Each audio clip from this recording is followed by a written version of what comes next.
This episode of The Sportsman's Empire is brought to you by Interstate Batteries. Since 1952, Interstate Batteries has been evoking compassion and a trustworthy spirit into the surrounding communities. Interstate Batteries is a mission-driven company fueled by purpose and guided by their values. If you need help locating a specific battery, stop into your local Interstate Batteries retail store and speak with a battery specialist. They even offer cell phone repairs. Interstate Batteries. Outrageously dependable. All right, everybody, welcome back to another episode of Man Therapy. His name is Kyle. My name is Dan. Kyle, how you doing, bud? Better than I deserve. Yeah. There's days I feel like it. Man. Yeah. So I'm not going to sabotage this entire episode. You can. Because I know there's something that we've been trying to get at that you wanted to talk about here multiple weeks in a row now. I do have to share a very quick story, and I just want to keep it short, sweet, to the point, but something really scary happened to our family this past weekend. Yep. So Saturday or Friday night, Sarah started getting like a sinus cold. So she has asthma. Yeah. And she started getting worse and worse over the course of Friday night. We went to Walgreens. We tried to do the medicines. She did a breathing treatment. We always take a nebulizer with us wherever we go. Okay. What else have we done? She's on inhaler, that kind of stuff. Yeah. Well, I get woken up at about 2:30 in the morning because we're in Des Moines at an Airbnb away from our house, and I'm sleeping with one of the boys. She's sleeping with another one of the boys, and she wakes me up. She's like, "I think I need to go to the emergency room." And usually what happens in a scenario like this is this has happened in the past. All right, she doesn't have the prednisone she needs. These things kind of sneak up on her. Yeah. She goes to urgent care, she gets the medicine, she gets the breathing treatment, she gets the steroids, whatever, back to normal in like 8 hours. Okay. Right. So I'm just like, come on, why can't you just drive yourself? Right. And she's like, well, I'm not feeling that well. I'm like, okay, whatever. And so I take her, I'm there for a little bit. Kids are at home at this Airbnb. We were with another couple, but I just was going to assume this one was going to turn out like all the other ones. Right. Yeah. So it's like 3 or 4 in the morning, and I'm used to these long ass waits. Like it takes forever to get in and out of the emergency room. They took her right away. They started doing their stuff. They were giving her the steroids and all that stuff, and took her heart rate, and for the most part, a normal asthma attack, something that we've both seen before. Fast forward to the next morning, it's like 7:00. I wake up, I'm cooking breakfast for everybody there, or making pancakes for everybody there. And Sarah's like, hey, they're keeping me for a little while to monitor. And I'm just like, okay, still didn't feel like nothing was out of the ordinary. Yeah. Right. And she says, they're moving me to a room. And, the room had a number to it, and I didn't think much of it. And she's like, can you come? I said, yeah, after I'm done cooking breakfast. I'm like, okay. Like, again, she's not communicating to me how bad she's feeling, and I'm assuming everything's okay, like all the other times. Kind of standard operating.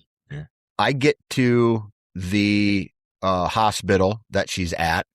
There's 7 people in her room. She has been moved to the ICU unit of the hospital, and she is on forced air, and she's on a constant nebulizer, and her heart rate is 140, and her oxygen level is 77.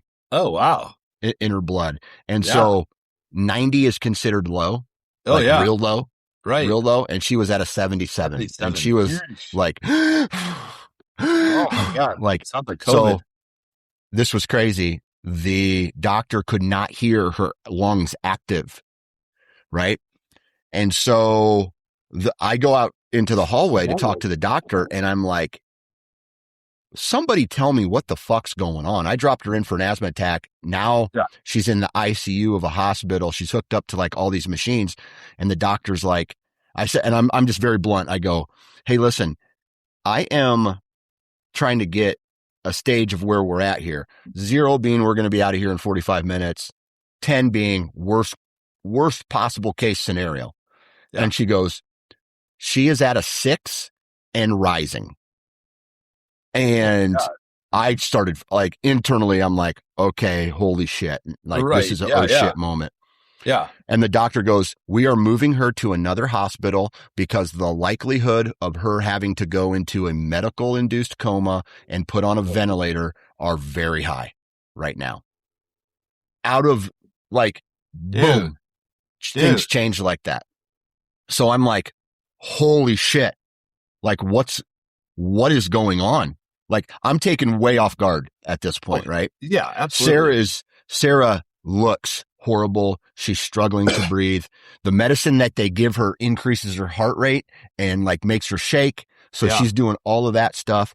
Yeah. And it turned really scary, probably the most scared that I've ever been. The only other 2 things that I can think of is one time my oldest boy had a virus and a rash all over his body. And it was a virus, and then they put him in the hospital, gave him some breathing treatments and some steroids, and he was back up and running in like less than 24 hours. Yeah. And so I lost it. Like I was breaking down emotionally because I'm like, because it happened so fast.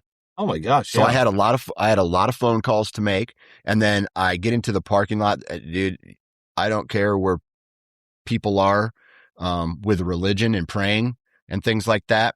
I had a very real moment with God.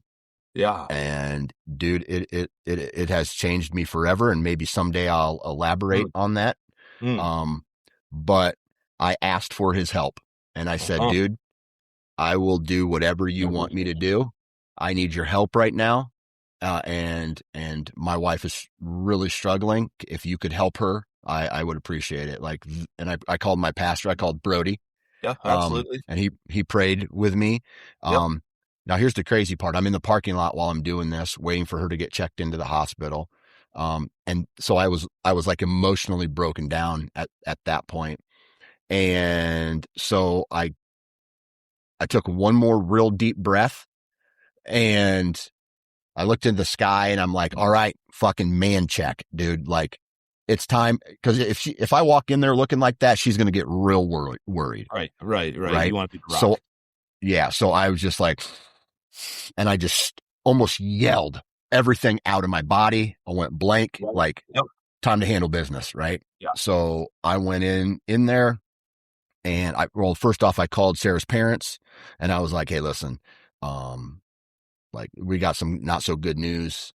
And her parents didn't get it. Like I was telling her dad, like, she's probably going to have to be put on a ventilator here. Yeah. Like, and he's like, oh, that sucks. Right. And I was like, at that point I was just like, okay, whatever. I don't have time to go into all the explanation. Right. And dude, I walk into the hospital. I walk up to the, she's not in the system. So I had to wait for a little bit till she was in the system. And then she told me what ICU room she was in. I walk in there again, all these people in there, like trying to help her fight. And I'm walking in, the nurse pulls me aside, and she's like, okay, here's what's going on, blah, blah, blah, blah, blah.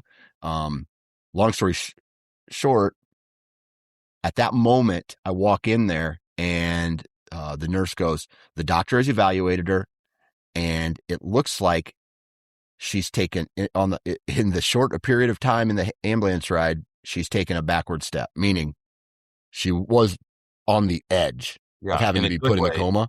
And then it was one step away from that. And then it was one step away from that. And I've never really been, I've been like really trying to do this journey, as far as getting back to my faith and things like that. Yeah. And I had a moment there where I was like, was it coincidence, or did God really help solve this problem? Right. And dude, it just like, it could be someone in the batter's box closing their eyes, swinging as hard as they could and hitting a home run. It could have been that, but it also could have been something else. And I felt it, Mm-hmm. dude. I felt it. Like, I don't know what to say other than that. And, I, and so she was in the ICU for for 3 days. And then she got transferred for another 2 days into a regular room where they monitored her breathing. And now we're back home. And I was the most scared I've been, in my marriage ever. How could you not be? Yeah. And one thing I want to say, in this is we talk a lot about our relationships in this podcast. Yeah. And maybe jab our wives a little bit, talk about how they, like, oh, here's the most frustrating part about my wife. And it's all true. It's all true. Yeah. But Yeah. this whole thing made me realize, like, how much I actually love her. Yeah. You know what I mean? Oh, yeah. Because if I didn't love her, I probably would have, like, she's always going to be the mother of my children as well. Yeah. But I felt for her in this time frame that I had never, it was like, what will I do if she does not make it out of this? Like, she's the one for me. And although there's times where I feel like I hate her guts, it was an eye opener on many levels. And so I just want to, I'm so glad we're out of this. I want to thank the Lord for stepping in when he did. And like, it got crazy there for a while, man. Wow, dude. Yeah. Oh, thank you for sharing that. That's like, that's some really heavy stuff. Dude. And I had to lie to my kids. You know what I mean? Like, where's mom at? Oh, mom's just at the doctor's, doctor getting a breathing treatment. They're just taking a look at her lungs. Yeah, and then one day goes by. Now, the two younger ones, I can trick them all day. But my daughter, she turns 13 this month. Yeah. She starts asking more questions and more questions. And she's like, what's going on? I'm just like, hey, listen. She had a wrestling tournament that next day too. So I was like, okay, what do I even say to her?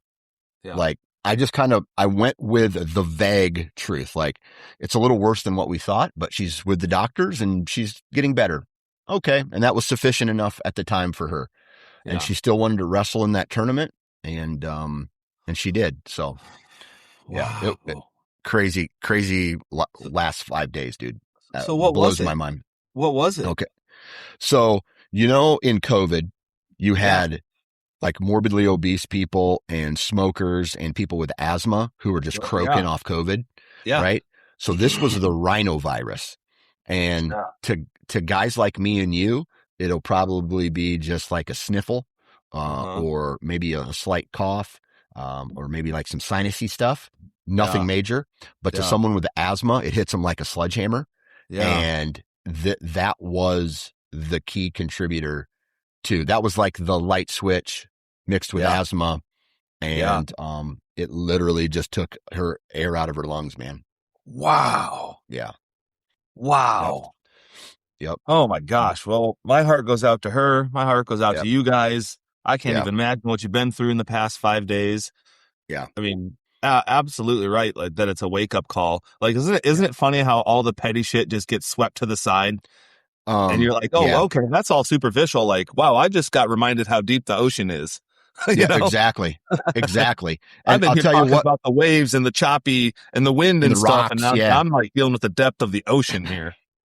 And this is going to be a learning experience, not only for me, but for her as well.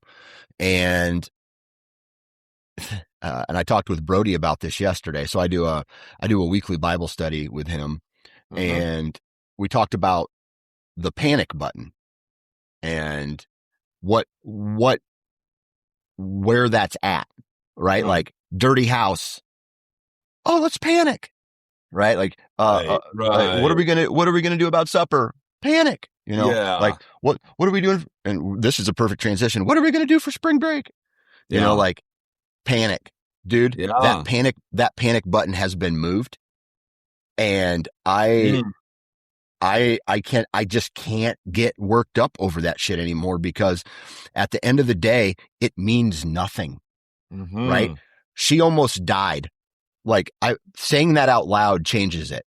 And I had to remind her, like, dude, I don't think you know how bad it was. Like, you almost died. You almost had to be put into a medically induced coma, put on a ventilator, and a machine was going to keep you alive. And like,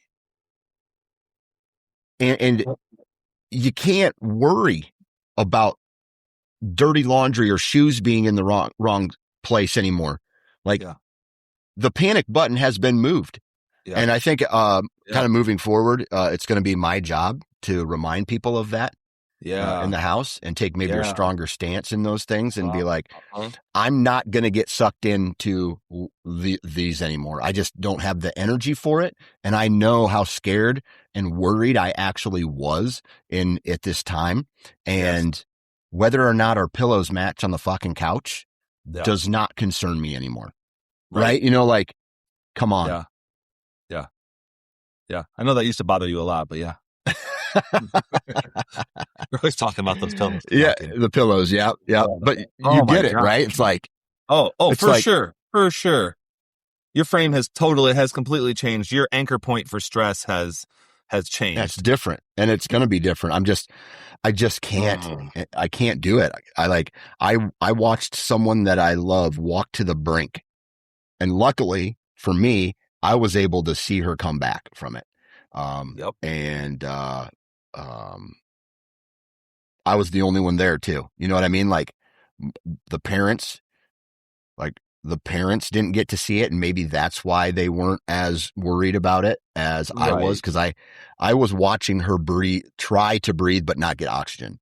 Like, I don't know. So that's what I went through the last 5 days. And it's almost like trying to find silver linings in it. There are some there, even in the worst possible things in life. If you look hard enough, you can find a lesson there and find out things not only about like the people who are going through it, but yourself as well. Yeah. Yep. I, going through rough things that I've been through, that it's an unfortunate but welcome reminder of things we take for granted. And a constant reminder to not take things for granted. Right. That you're lucky to have a healthy wife, and you just don't even think about it until you almost lose, and you're like, oh shit. Oh my God. I can't even believe I was taking that for granted. Yeah. Yep. So it was crazy, dude. And so now from here, we just keep putting, like, for me anyway, and it's going to be different. Everybody's journey in life is different. But for me, I witnessed and felt something that I've never witnessed and felt before. And so my job as a human being moving forward is to continue my personal journey with faith, and then also just treat people better and just live a better life. Like, that's the goal here, man. It's not a mansion on a mansion or a possession or dollars in the bank. It's about living life, period, at this point. So, Absolutely. Wow. How do you think you'll be able to keep this, like, forefront of your mind? Like, that just happened this week, and so you're all revved up. Right. How do you think you're going to be able to keep this momentum 6 months from now, and a year from now, and 5 years from now? I think it's just constantly reminding yourself and saying little things to yourself every day, like, and being a leader. I mean, this is the Man Therapy Podcast. I personally think men should be the leaders of the family, as far as leading by example a lot of the times. And that's just my opinion in my space that I'm in. But I think it's just like working out, right? If you want abs, you got to do sit-ups, right? And I think if you want a change in your life, you have to change. Like, you got to do the mental and the emotional sit-ups, and you got to continuously do your, I like you know what I mean? You got to do it every day. Yeah. So, and then as far as like being a leader in the family, I'm just going to try my hardest to I'm going to try my absolute hardest to be the best example for my kids moving forward and my wife moving forward. But at the same time, dude, I feel like I'm going to double down on telling people, listen, I understand you're frustrated, right? And you have the right to be frustrated and you have the right to like express your opinions in that, but it doesn't change anything, right? It's not going to change anything.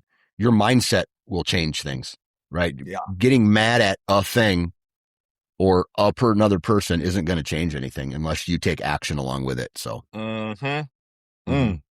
Holy shit, dude. Yeah. Man, I didn't know you guys were going through that. I'm so sorry that you guys had to deal with that.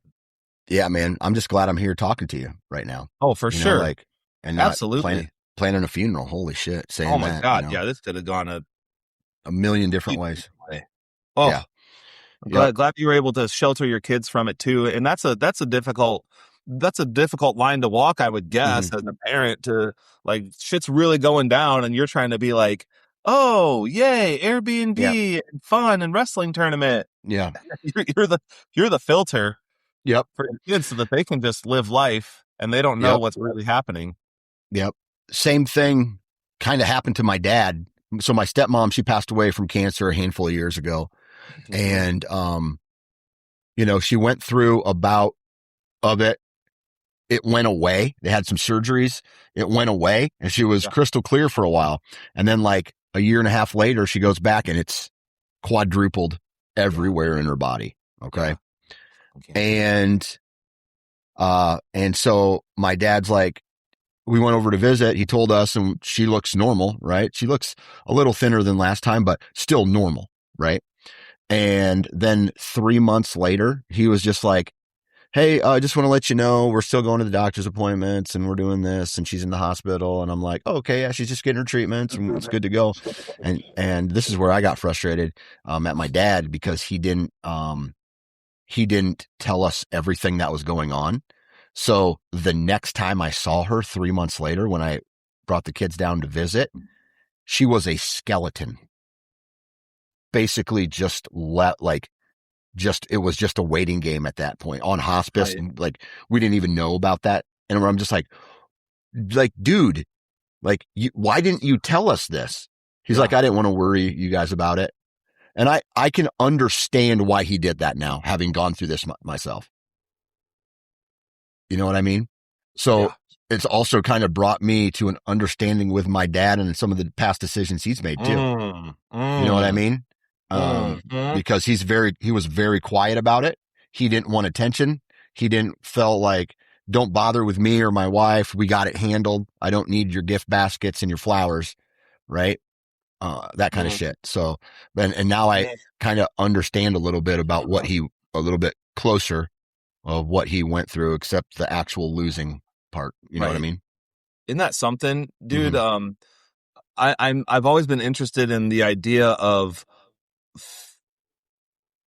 experiences that we have later in life helping us resolve experiences that we had earlier in life. And like the I don't know, for lack of better terms, like emotional wounds that we carry throughout life, like kind of just learning to live with them and just thinking that that's as far as we're ever going to get with it. And then you just keep living life and you have some other experience that makes you go, whoa, that makes me totally reorganize how I thought about that thing from 5, 10, 15, 20, 30 years ago. And you never could have predicted. Yeah. That's a humbling thought. I like that thought a lot. Yeah. So, wow, dude. Weird. I'm just glad we're out of it. I'm glad we're getting back to normal. She is off work this entire week, obviously, and I think a couple of days next week. And then she'll start getting back into the swing of things. Hopefully, we got to go see a lung doctor to double check to make sure there's no like permanent damage.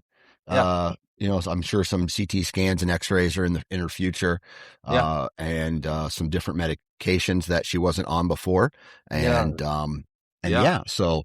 Wow, we're sitting pretty over here now. Holy shit, dude! What's it? Without say whatever you feel comfortable saying, but like, what does she say about it? I don't know if she's necessarily processed it yet, to be honest with you. Uh-huh. You know, I see her kind of, she's really tired still. So she's still doing a lot of sleeping. Like it's 9 o'clock in the morning. She was up at 5 and now she's sleeping again. You know what I mean? Oh, right. So her schedule's whacked. I don't know if she's necessarily like, I feel like she's going to need to talk to someone about it, and whether Yeah. it's a therapist or a friend. Yeah. I think she's going to need to talk to somebody about it. Yeah. Cause I think she put on the tough guy facade while it was going down. Yeah. And I don't think she really understood how close and how bad things were. Whew. Yeah. Man, Yeah. strong woman. Yep. Yeah. She's a tough old bird. Yeah. Yeah. Right. How many Yep. years have you guys been together?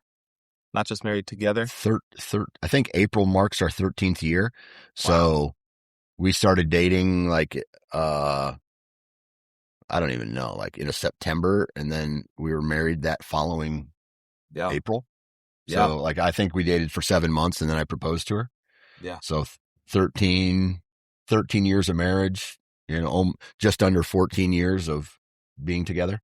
Yep. Yeah. Yeah. Wow. Yep. Yep. So yeah, I'm glad that's passed. I just wanted to share that story real quick. Oh, And, for sure. For sure. and, like, this is where I would like to reach out to people, and basically say, like, if you've gone through a stressful time and you don't know what to, say about it or how to handle it, I honestly think it doesn't matter. Just talk to somebody about it, whether it is, and you can fill in the blank for whatever, because it was traumatic. So I don't know if I have long lasting trauma from it. Right. Right. Yeah. You know This what is I bad mean? experience. Right. Gotcha. But I think just opening up to anybody that you trust, is a good thing. Right. So if you're not feeling well, or you're sad, or you've had something happen and you've been the tough guy, especially men, right? We're really good at being tough guys. And like, for me, I did break down for a little bit, but I got back on my horse and I acted like I'd been there before, even though I hadn't. Right. And so I think that I had someone that I could talk to, like my mom and, my dad a little bit. And then, obviously Pastor Brody, being able to talk to him about that, was really, I had someone there, and being able to express that here, go talk to someone. There's no point in holding that shit in anymore. You know what I mean? Say more about what it does for you. Why would someone go talk to someone? Why is that good? Imagine, and I'm going to put a feeling on it. Right. So here's where I felt really bad. And that was, I can fight a man. Like, I can fight if somebody is attacking my wife, I can fight him off, or try to fight him off. I can get in between the attacker and my wife. If there's a house fire, I can jump into a house fire and pull my wife and my kids out, or try, Right. Right. But with illness like this, I couldn't do anything. And so, like, I don't want to make it about me, but I felt useless in this scenario, other than just holding her hand tight while I was sitting while she had all the machines hooked up to her. I was just holding her hand and letting her know that I was there. That's the only thing I could do. And I felt I felt worthless at that point, because there was nothing I could do to protect her. So, I think it felt like, for me, it felt like a blanket, like just a 1,000-pound blanket that was put over top of me, and I couldn't move. Like, I was frozen. I just was like, my blood pressure was off the chart, I'm sure, all that shit. Right. But then being able to talk to people about it, and and them going, and then, dude, who loves you in desperate times are the people who, like, reach out to you and are like, dude, I just want to let you know. Like, I had some friends that are like, dude, I heard about this. I'm thinking about you, man. Like, that right there, it was a good feeling to know that I didn't have to carry this all by myself. You know what I mean? Like, I had people to help me, and I also had God to help me. So, yes. Yeah. Yeah, So so you could kind of diffuse your stress across them. Not that you're burdening them, you're just like yeah. it's an honor, honestly. It's an honor to be there for a Oh friend. yeah. You know, like I Exactly. bet Brody felt honored to be able to talk to you, Yeah. you know? Yeah. Yeah. So I'm very, I don't know. It was, it was just, and then when I almost broke down a second time is when the, the doctor comes in, she's checking the everything. And, um, I follow her out because she was kind of being vague about what happened. And I Yeah. go, and I'm just like, hey, listen, are we still at, are we still at critical right now? And she goes, no, we're past critical. Like in a good way. Like we're not Oh, in a okay. critical situation Yeah. anymore. And we've Yeah. actually put in an order to get her out of this room. And I was just like, I took this gigantic deep breath. My eyes got a little teary and I Yeah. blew out. It was almost like I exhaled all of my stress and all of the pain and the worry. And now I can get back to like being the 100% supported husband who's not worried about anything anymore because I had a Yeah. medical professional tell me, dude, she's getting better and she's not in critical anymore. And so I was like, Yeah. and then they started taking her off the machines and then that's just a visual representation of now she's getting better. And I Right. was like, holy shit. Like, Right. thank you. Right. Yeah. Man, Yeah. talk to me a little bit about you said you couldn't do anything. You felt like you couldn't do anything. Obviously, you want to be active because you love her and you're a go-getter, you're action oriented. Mm-hmm. To me, it takes it's a different type of strength that you have to have and you have to Yeah. use and you have to display when you're in that position. Um, what comes to your mind when I say that? That it's a different kind of strength to sit there and Yeah. hold her hand, and what type of strength do you think you were using? So I actually don't think you were being weak and powerless. I think you were doing something in that time. So here, let me kind of go backwards. Dude, I'm sorry that I sabotaged this episode again. I knew you were going to say that. Shut up, dude. No, all of our topics are like totally free flowing. We can talk about anything Yeah. ever. Let's just scrap the other Um, one. I don't give a shit. yeah, we'll talk about it next week. Yeah, I don't even care. It But doesn't matter. It's like, important. but like, like it's muscle memory sometimes when you do something. Mm-hmm. So I'm just kind of going to go back to when I was a kid and I'm like, there were times when my mom was married to this guy and I was afraid to fall asleep in the house because this guy was a piece of shit. Mm. Right. After my mom and dad got divorced, she got remarried to a guy that was just a piece of shit. Right. Yeah. Long story short, I don't know if she necessarily saw that, Yeah. that side of him, but me and my Yeah. brother definitely did. Yeah. And there was times where I was afraid to sleep in the house, in our house. Every time I was around him, I had this anxiety. Yeah. Same with my brother. I think it Yeah. actually affected my brother, um, a little bit more. Like the dude would call us dumbasses and he would slap us on the back of the head. And as a kid, and like I wanted to protect my brother too. And so Yeah. I couldn't do it because this guy is big. Right. He's giant. Right. And I'm just I'm just a fifth grader, whatever. Right. Yeah. And, so I felt powerless in those times. Right. But I've been through really scary times. Right. Yeah. I've been through that. Right. And then also like when I was drinking at my peak of drinking, like you hear oftentimes alcoholics have these anxiety attacks when they quit drinking. Yeah. And I would get those anxiety attacks. So I'd already been through rough times in my life. And I kind of channeled those moments a little bit. Like, dude, if I got through this, I can get through this. If I went through that, I can get through this type of deal. So that's kind of what, and I'm sure you've been there before where I know you shared the story of the gal you were dating who was threatening to kill herself. I mean, Yeah. holy shit, dude. Like, Did attempt. Yeah. did attempt. And I'm sure that's a weight that people just don't need to carry. And you carried Right. it. Right. Right. Right. So like, Yeah. those feelings, dude, like no one should have to go through those feelings, but they help you prepare for when things that actually matter come.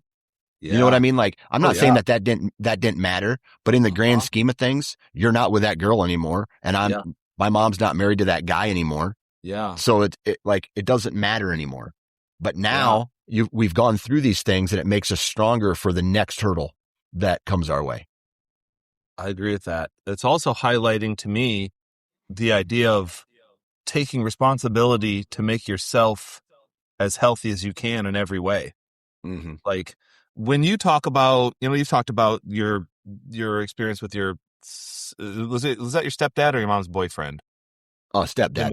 They were married. Yes. They were married. Yeah. Stepdad. Dude, when I think about that, situations like that, I think, holy shit. As irritated as I get in my marriage and as annoyed as I get in my marriage, mm-hmm. I'd better frickin' suck it up and figure out how to make this as healthy as possible because I chose that person and we have kids together and I do not want another man raising my kids.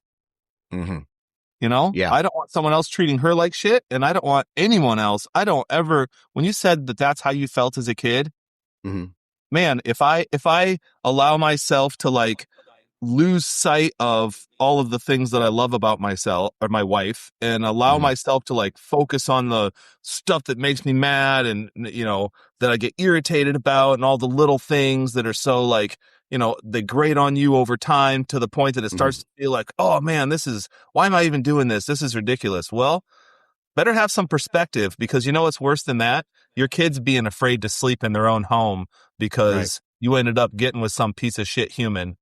So it's like, to me, it's just is a major perspective shift of like, hey, dude, water your garden, tend your own garden, your garden being your relationship with your wife and your life. Like, even if you get really frustrated with your wife, like maybe figure out how to make things healthier. Maybe figure out what mental shifts you need to make so that you're not so upset about the little things that your partner does, and then also like then physically, how much worse could your wife's situation had been if she was overweight? 100%.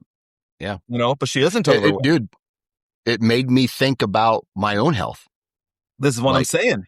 I know. Like, since I need to go. Yep. Yeah. She put herself in the bed. She has really bad asthma, obviously.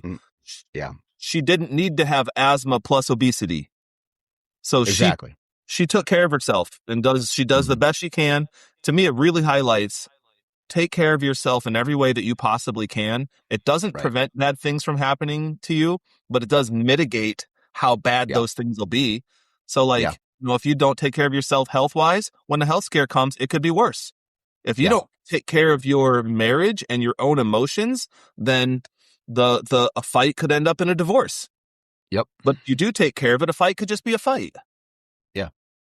And same for your kids, like have really good relationships with your kids so that like when you get into a fight, you can come back and repair and be like, oh my gosh, I'm so sorry that we got so mad at each other. Oh, me too. Love you, Dad. Hugs and kisses. Versus like you don't do a good job of tending to your relationships with your kids and a fight turns into a broken relationship and a burned bridge. And you have a child out there that you don't even talk to. And there are people out there that have kids that they don't talk to. 100%. Man, I can't even imagine that, man. Like, makes me sick. And it's just like, I don't know how you feel about your kids and I'll never know, right? I'll never feel that. Right. I'll never be able to feel how a random guy on the street feels about his kids or wife.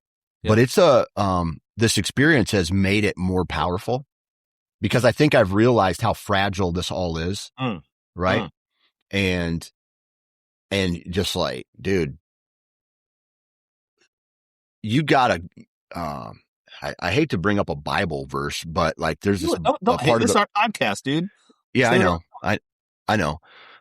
But there's this Bible verse. It's in it's in a book of Matthews. I believe it's chapter 6. And it's like, do not worry, for tomorrow will have its own set of worries. Right. So, like just take care of today, man. God's going to give you everything you need today. And there's no point in worrying about tomorrow because you got to get through today first. Right. Yeah. And it also, like, worry, like, I shouldn't be worried about Kyle, man. I got enough problems of my own. Yeah. And this, it says, what it means is, like, don't worry about the speck of dust in Kyle's eye when you have a 2x4 in your eye. Yeah, okay. Right. So it's just like, oh, look at all the problems that this person's has. Yeah. Meanwhile, I have those problems times 10. Yeah. So why am I concerned with all these other people when I have these issues of my own that I'm not tending to? So, oh yeah, absolutely. Yeah. And so I want to go back to the powerless feeling that you had when you were, sitting at her bedside. And just want to say that, so I was saying that it's a different kind of strength that you were using. Like, you were her rock during that time. And I just want to, like, highlight the importance of presence. Mm-hmm. You just being there for her so she didn't have to be alone. Her Mm-hmm. knowing that you have her back. I bet that was massively important, because you know what you didn't do? You didn't freak out and throw a cart across the room and get yourself kicked out of the hospital. Yeah. And guess what? Guys do that. You Yeah. didn't get the cops called on you in the hospital because you couldn't handle your emotions. Guys do that. You didn't say, "Oh, fuck this, I can't handle this," and go on a bender, go get drunk. You didn't do that. You didn't go get into a car accident because you were driving drunk or driving so blinded with rage or upset. You didn't do any of that shit. You doubled down and just focused on her, and you were just present for her. That's awesome. I'll tell you one thing, man. I'm klutzy and clumsy, and I've ended up in the hospital, in the ER, quite a number of times in my life. And I will say, it's way more comforting when you have someone else there that has your best interest in mind. There have been times where I've had to rely on a partner or my mom, where I'm, like, barely conscious, and I know that the decisions need to be made, and to have a partner there or a parent there that's of clear mind and is, like, looking out for your best interests. It's very, very calming. Mm-hmm. It's reassuring. And so that to me, the presence is what you had to offer, and you did. Unbroken presence. And then also you felt support when people were present for you. When people heard about it and reached out to you, you felt like, oh, feels good that somebody cares. Feels good that, like, somebody wants to share the burden. Because that's what when you reach out to someone, you're saying to them, I want to share this burden with you. I don't want you to be alone in this. Yeah. So I think presence, when we have nothing physical to do, I think our presence is so powerful. And it's so cool that you were healthy enough that you didn't go get pissed drunk because you couldn't handle it. Yeah. Yep. Just had to, I don't know, I guess that's who I am, and that's how I was raised. So, like being able to deal with massive amounts of pressure when others can't, it's kind of funny. I look at if I was to put a list together of my wife's strengths and weaknesses against my strengths and weaknesses, it's like they're very contrast from each other, but complement each other. You know what I mean? Like, oh yeah, I am low key chill all the time. Don't give a shit about anything. She is like, okay, well, the kids actually need money in their lunch account today, so I'll handle that. Like that kind of stuff. Find a way to eat. Yeah, exactly. I always did. Yeah, exactly. And so then I'm just like, it's like, okay, well, the house, this, like, today, like, the toilet lever broke, so now I got to go fix it. Right? It's just like, or when there is a very stressful situation in our household, I can handle that because I can handle pressure. And meanwhile, she's not that great at it. And so, I'm kind of hoping that this is kind of a wake up call a little bit about, like I mentioned earlier, the panic button has been moved, right? So it's like, this is actually a need to push the panic button. But these other things, dude, why are we getting worked up? Why are we putting Right. our energy towards this? Right. Absolutely. Yeah. Man, it's we don't want to have to learn lessons by having to go through such horrible experiences, but horrible experiences tend to be really good lessons for us. Right. And you're what, 45 years old or something? Yep. And you'll be able to carry this lesson forward now for the rest of your life. You'll be a Right. stronger person for having gone through this. Right. As cliche as that sounds, it's Mm-hmm. cliche because it's true. Right. 100%, man. Wow, dude. 100%. Yeah. Huh. Would it So, be? Can I? Is how open is your wife to talking about it? Like I definitely want to text her and ask if she's mhm. all right and ask how she's doing. Would that be all right? Yeah. Oh yeah, absolutely, man. Yeah. She Cool. welcomes all people to talk about it now because she's not bedridden, but she's tired enough to where her lungs are getting back into the swing of things. Her energy level is coming back up. She's getting, she's slowly getting back into the normal life. And so being able to distract her from that stuff. Yeah, dude, text her. Okay. Whew.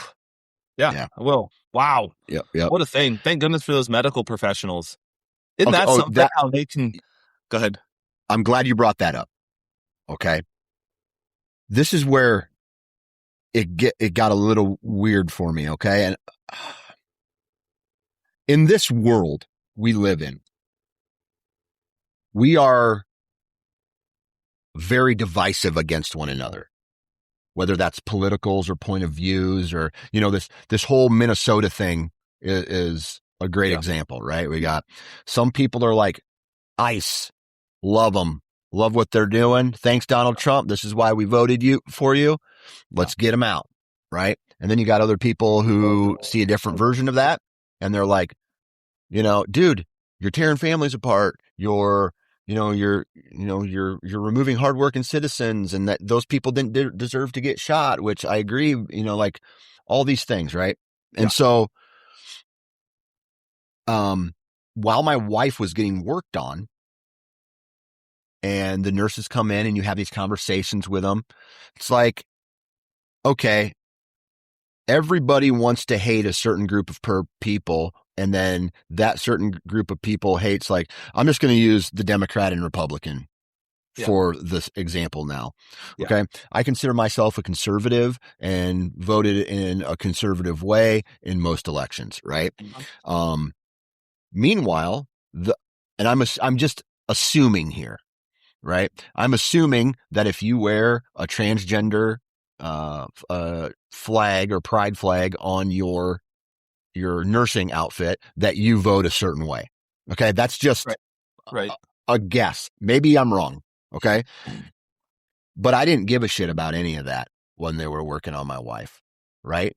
I didn't care if the person was Democrat. I didn't care what their beliefs on, abortion or gun rights were. I didn't give a shit if they were gay or straight. I didn't give a shit if they were transgender or supported transgender. Like, it didn't matter to me at that point because I didn't care enough about those things while my wife was dying. Like, I want to thank those people for helping save my wife and get her back on the right track. So this is something I've started thinking about. It's like, how important is this shit? Like, obviously I have my own views of what it would take to make the world a better place. And these people have their own views of what it would take to make the world a better place. But when you boil all of that shit down and it becomes about life and death, guess what? That none of that shit matters, man. It doesn't matter at all.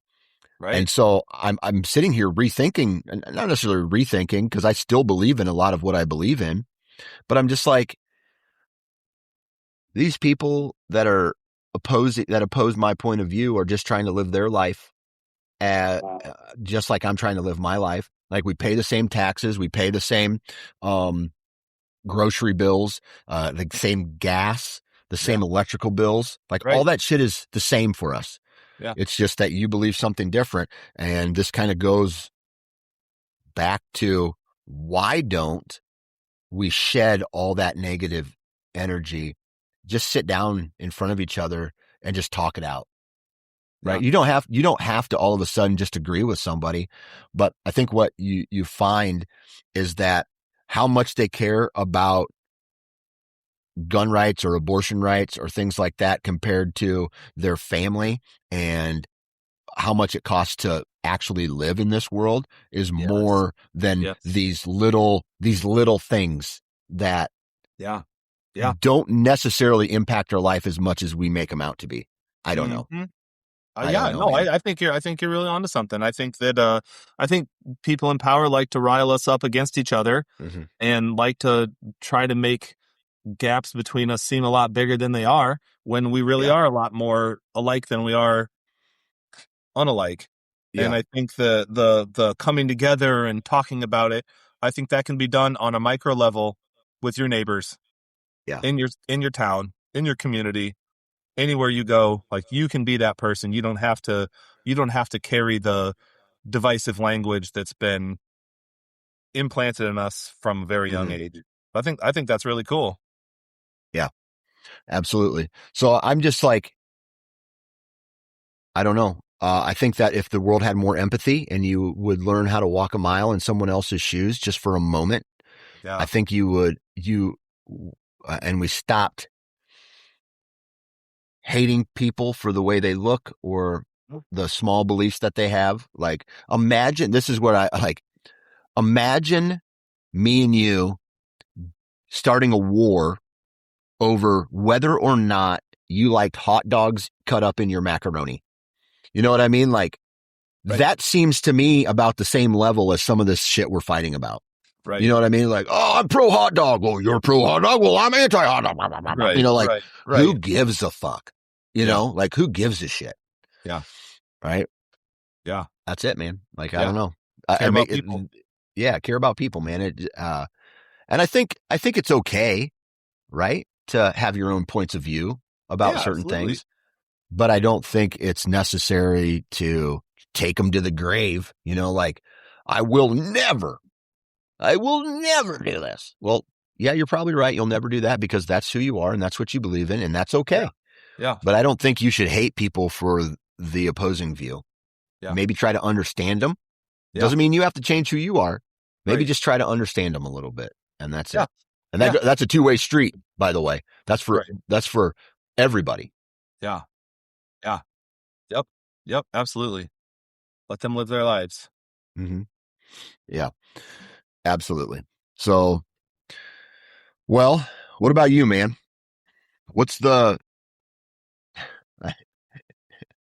what's going on? Like, tell me something. Jeez, I Here, don't know. I tell you what. Let's unpack all of your trauma right Yeah, now yeah, over no, the. hard to follow all that. Yeah, like we don't, we've been at this for over 50 minutes, so I feel like that's Yeah. its own standalone episode Mm-hmm. in my mind. I Yeah. have to say I really appreciate you being willing to talk about that stuff. Yeah. I care about you and your wife and your family. Yeah. So that's meaningful to me that we got to talk about it. I'm so freaking happy that you guys are out of the woods, and obviously she's got her follow up and stuff, and there will Mm-hmm. be some changes, at least in the short to medium term of, medications and monitoring Mm-hmm. this and that, because her body went through a lot and stuff. So Yep. I'm just happy you guys are okay, dude. And I really Yep. respect you talking about it here. I Yeah. think that's a strength. I really appreciate your message of, that you said earlier of like, talk to people. Allow your friends to be there, and allow people to be there to support you. You talking about all of this stuff did not burden me at all. In fact, like, Yeah. all of everything that you went through gave me an opportunity to reflect on my family and how much Yeah. I care about my family, and like, oh shit, like this stuff really is important.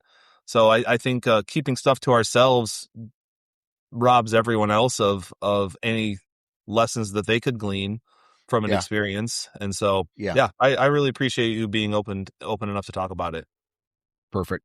Yeah. Well, my friend, thank you very much for letting me vent all this out today, and thanks for asking the right questions and um, leading the conversation, man. You're very good at that. Also want to just kind of shout out to all the people who do listen to this, although we're still growing and we're not where we quite want to be yet for analytics. But to be honest with you, I'm not even thinking about that. Right. I think most of this is actually us just talking about what we're going through at any given time of the day or the week or the month or whatever. Yeah. And I think that's huge, man.